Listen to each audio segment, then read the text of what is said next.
bakunzi b'isamirizi y'umuvyeyi wacu Bikira Mariya, ndabahaye ikaze udusangire iyi mfungurwa nyeranda y'ijambo ry'Imana. Ifungurwa y'ijambo ry'uno munsi wa mbere idominika ya 20 mu gihe gisanzwe umwaka A. Nongere kandi ndanabipfuriza imigisha n'imihezagiro bikomoka ku Mana Data, we muremyi wa vyose. Ijambo ry'Imana ry'uno munsi rishimikira cane ku ngiro n'ingendo biranga abashaka gukurikira umukama.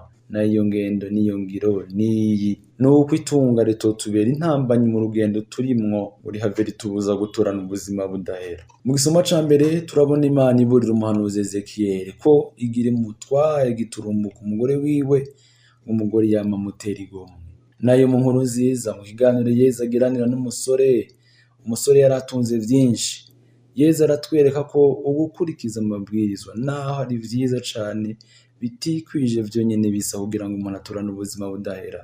Turabizirikana neza handi hato. Ivyo bisomwa vyeranda tubisanga hakurikira. Igisoma ca mbere tugisanga mu gitabo c'umuhanuzi Ezekiyeli, ikigabane ca 24 kuva ku murongo wa 15 gushika ku murongo wa 24. Indirimbo yitsa ico gisoma ca mbere tuyikura mu gitabo c'amategeko, ikigabane ca 32 kuva ku murongo wa 18 gushika ku murongo wa 21. Inkuru nziza ya Yezu Kristo yashikirijwe na Matayo mweranda, ikigabane ca 19 kuva ku murongo wa 16 gushika ku murongo wa 22. Muri kumwe na Jean-Patrick Jean Claude Irakoze, sanzwe nkukira diocese nkuru ya Bujumbura.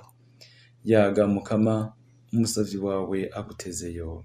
Ivyo dusoma mu gitabo c'umuhanuzi Ezekiyeli. Muri irya misi umukama aranshikiriza ijambo ambwira ati: mwana w'umuntu, ngira nkunyage guturumbuka umugore wawe yama gutera igomwe. Ariko weho ntuzuboroge canke ngurire canke ngukorore amosozi. Ukuniha kwawe kuraguma mu mpisho. Ntuzugandare, urizingira igitambara cawe ku mutwe, wambara inkweto zawe, ntiwipfuke ku munwa kandi ntunywe umubira. Nuko rero mu gitondo nariko ndayagisha abantu, ku mugoroba umugore wanje araheza arapfa. Bukeye ngenza nk'uko nabariwe. Abantu rero barambaza bati: mbega ntiwotubarira ico ivyo ukora bituburira? Nanje ndabishura nti: ijambo ry'umukama nashikirijwe rivuga riti: uzobwira umuryango wa Israeli uti, uko niko umukama Imana avumereye, ngira mpumanye ingoro yanje, arituma mwishimira ubukomezi bwanyu, ikaba ariyo inezereza amaso yanyu, igahimbara imitima yanyu. Abahungu n'abakobwa banyu mwasize Yerusalemu bazotemagurwa n'inkota. Namwe muzokora ivyo nagize. Ntimuzokwipfuka ku munwa, ntimuzonywa umubira. Muzokwizingira igitambara canyu ku mutwe, kandi muzokwambara inkweto zanyu, mureke gukoma amaruru n'ukurira. Ariko rero muzoremerwa n'ibicumuro vyanyu, muzocurira intimba hamwe. Ezekiyeli azobabera akarorero. Uko yakoze kose niko muzogira namwe. Igihe ivyo bizoba, muzoheza mumenye yuko ari jewe ndi umukama Imana. Iryo ni ijambo ry'umukama.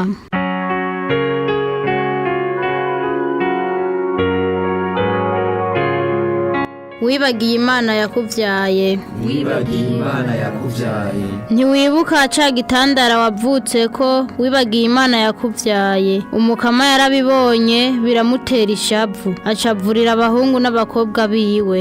Wibagiye Imana yakuvyaye. Niho yavuga ati: ngira mbahishe inyonga zanje, ndaba amaherezo yabo uko azomera. Babaye noneho ubwoko bubi, babaye abana bamenye ibanga. Wibagiye Imana yakuvyaye. Banteje ishari ikitari Imana, barandakisha ibigirwamana vy'ubusa. Nanje nzobateza ishari ikitari igihugu, ndabarakishe igihugu c'imburabwenge. Wibagiye Imana yakuvyaye.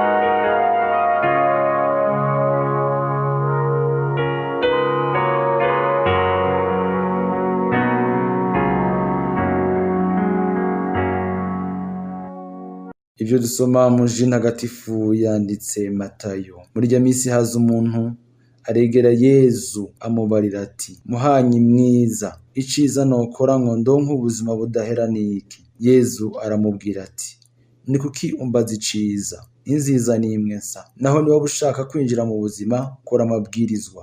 Aramusubiza ati, ayahe?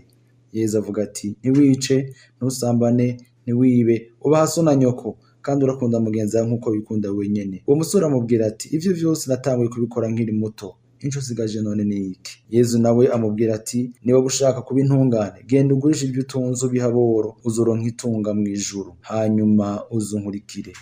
Ngo yumve iryo jambo, nyamusore agenda ababaye kuko yari atunze vyinshi. Iryo ni ijambo ry'Umukama.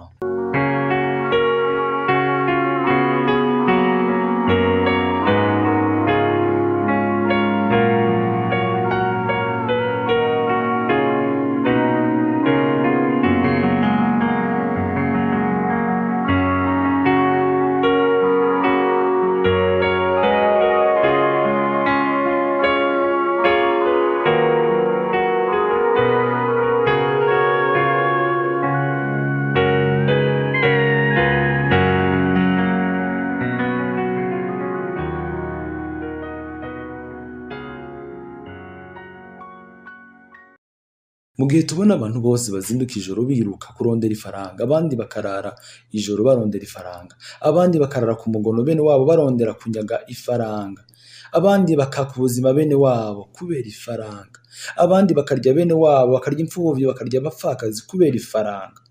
Eka mbere no mu bundi buryo butomoye n'ubudatomoye ntadondaguye hano. Witegereje rero uwo muvuduko ubwira n'umwete bafise, umuntu ntiyoreka kwibaza ububasha bw'ifaranga aho buva bukagera canke aho bushobora gushikana abana b'Imana mu gihe tubona bose biruka inyuma y'ico gikorano ngo ifaranga. Nyafaranga nyene aho abamaze kurishikira ryobwirijwe kubafasha kunwana neza n'Imana na bene wabo boro, hari aho usanga ryabiboheyeko rikabagira abaja, umutima wose ugatereraho, rikabaca ku Mana na bene wabo, rikavyara urwanko, rikavyara ubwicanyi, rikavyara ukwinubana, rikavyara ishari, rikavyara inzigo, rikavyara gukumirana, eka mbere n'imigenderanire n'abagenzi n'abaryango nyene igatosekara. None kayemwe ico kimanga gisa nico hava kimarira Imana twogisimba dute? Mbega biracashoboka ko umuntu yotunga akaguma ari intungane? Mbega biracashoboka ko umuntu yokurikira Yezu Kristu akarondera n'itunga ritamuca ku Mana no kuri bene wabo? Ese mutima mweranda yo kwigarurira ubwenge bwacu n'imitima yacu ngo adukabure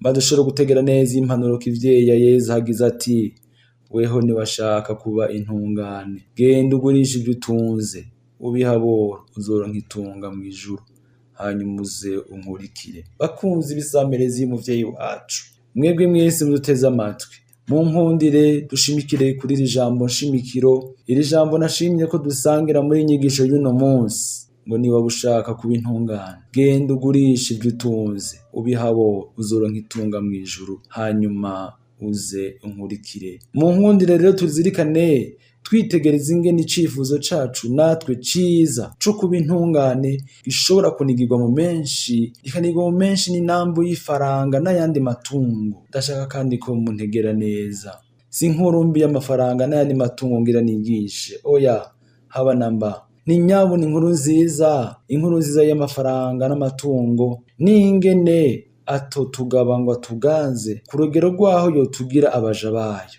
Turacari mu kigabane ca 19 c'inkuru nziza ya Matayo. Muri iki kigabane Matayo atwiganira ibintu bitanu bikuru inyigisho y'ubukuru bwa Yezu yashimikiyeko. Ubwa mbere, inyigisho ya Yezu yashimikiye kuvyerekeye ukwahukana. Iya kabiri ni ukwigana ubwitonzi bw'abana. Iya gatatu ni ukwirinda umwina w'itunga, ari naryo jambo mbere no munsi twafunguriwe. Inyigisho ya kane ni inyigisho yerekana intambanyi ziva mu kwitunga. Inyigisho ya gatanu iri muri kigabane ca 19 ni impera y'abatihambira ku vy'isi. Mu njiri rero y'uno munsi Matayo atweretse umuntu aza akegera Yezu ngo amwibarize ico yokora ngo aronke ubuzima budahera. Nta kindi akeneye kumenya iciza yokora kimutuma ashika mu buzima budahera. Uyu muntu asa n'umuntu yari amaze kumva inyigisho ya Yezu kandi nyene akayakira, ariko muri we akaguma yumva afise inyota idahera ko hari ico atarashikirwako. Agumana igisharara muri we c'ubuzima, atari bwa buzima bw'isi ihera bugaherana nayo. Niko rero gutera intambwe ngo abaze Yezu atomokerwe neza, kandi aje nk'uwiteguye gukora igishoboka cose ngo aronke ico yipfuza. Twitegereze intambuko uyu muntu akoresheje. Matayo yagize ati, muri irya misi haza umuntu aregera amubarira ati. Tugerageze gutahura aya mavuga atatu akoreshejwe: kuza, kwegera, kuvuga. Iri vuga rimwe rimwe ryose tugerageze kuritahura. Iri vuga rya mbere, kuza, muri irya misi ngo haza umuntu. Haza uwari kure, haza uwutaraho. Uwushaka ico abaza Yezu rero abanza kuza ubwa mbere, akava mu bwinshi, agasohoka, akava mu bintu no mu bantu, kandi amaze gusohoka akaza, araheza akamenya hamusanga. Kuko nyene Yezu ntapfa habaye, Yezu ntaba mw'ibare, Yezu ntaba mw'isoko, Yezu ntapfa hashinze urusago rwiwe, arafise adresse. Kanatsinda nyene umugabo yiyubaha agira habarizwa, agira iwe, agira haba. Ukeneye kugira ico mubaza rero araza hari. Aho naho nihe? Nta handi ukeneye Yezu aza musanga atari muri ekleziya yiwe, kuko niwe nyene agira ati, aho babiri canke batatu bakoraniye kw'izina ryanje niho nzoba ndi. Yezu kandi uwo mukeneye araza akamusanga iwe, akamusanga mu ijambo ryiwe no muri Ukaristiya nyerandaye. Yama arindiriye abaza kumubaza ikibabakiye ku mutima ari mw'isakaramento ryeranda. Yama ateze ko hari uwoza kumwitura ngo mumare inambu yose, cane cane abanyotewe kuba intungane. Iri vuga rigira kabiri Matayo akoresheje ni kwegera. Muri irya minsi haza umuntu aregera Yezu. Abarundi barayamaze ngo abari kure ntibayaga. Ego nyene abari kure ntibayaga. Iruhande yo kuza kwa Yezu ni ngombwa ko uwo aje aheza akegera nyene ijambo. Niho aheza akayagira uwumwumviriza, nawe akayagirwa n'uwumwegereye. Kwegera bisaba gushira ubwoba n'amazinda. Yezu we aratwubahura ngo tuziwe, ngo twegere abarusha n'abaremerewe bose ngo nibamwegere. Iri vuga rigira gatatu ni kuvuga. Kuvuga uwuje kwa Yezu rero akegera, haba hasigaye ko ashikiriza ikiri ku mutima kimubakiye, akugurura umunwa akavuga, mu nyuma nawe agatega ugutwi Yezu akamuyagira. Ngizo rero bavukanye intambwe zitatu uwo wese yifuza inyishu y'ubuzima bushingiye ku mukama yocako: kuza kwa Yezu, kumwegera hari, no gushikiriza ikiri ku muzirikanye. Mu nyishu yahawe uwo muntu Matayo atubwiye, mbere mu nyuma agahava Matayo atubwira ko yari umusore atunze vyinshi. Yezu yamuhaye igice kimwe, ari naco ca kabiri ca ya mabwirizwa 10 arora ku migenderanire y'abantu. Agize ati, ntuzokwice, ntusambane, ntuzokwibe, ubaha so na nyoko. Ahereje ku gace ka kabiri nyene k'ibwirizwa rikuru ati, urakunda kandi mugeza nk'uko wikunda wewe nyene. Ngiyo inyishu Yezu ahaye uyo musore ku kibazo yari afise cyo kumenya iciza yokora ngo aronke ubuzima. Ngiyo inyishu nawe muvukanye Yezu aguhaye, wewe ufise inyota yo kumenya iciza wokora ngo uronke ubuzima.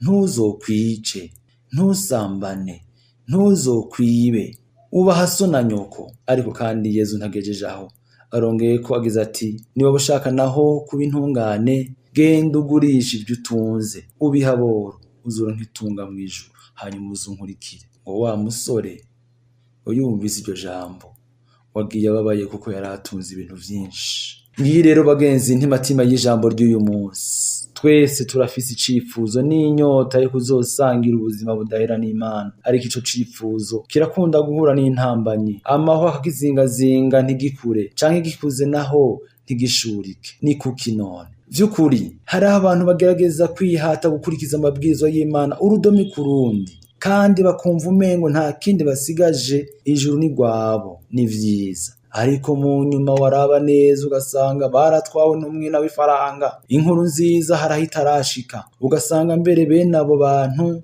ntawo bohembura naho bosanga umuntu agira apfe. Tuvuze ifaranga ni nkuko twovuga mbere n'ibindi vyose. Mwene abo bantu bama bari basa tuntu twanje, bama babona ko nabo nyene badakwiwe, ntaco batanga, bakunda kugabana gusa, umwenda bafise ugasumba umushahara wabo. Ivyo bakabibona nk'ibisanzwe kandi bigaheza mu nyuma bikazuba kwegera amarushwa. Ivyo vyose bikava kubera umwina w'ifaranga bagifise. Mwibaruwa rya mbere umutumwa Paulo yandikiye Timoti igice ca 6 yamubwira ati erega inyanduruko y'ibibi vyose ni nambi y'amafaranga, ni nambi y'amahera. Nkako bamwe barayirutse inyuma barazimira mu gutukwemera bisuka bonyene mu marushwa menshi. Weho rero umuntu w'Imana ni wamuhunga ivyo. Nivyukuri umukama yarashatse ko dutungana umutima umukunda n'umutima nyene ukunda abantu. Mbere turabibona no mu kurema Adamu na Eva, Imana yabanje kubaremera ibizobatunga kandi bibakwiye. Nico gituma atawoshimagiza ubukene n'ubutindi.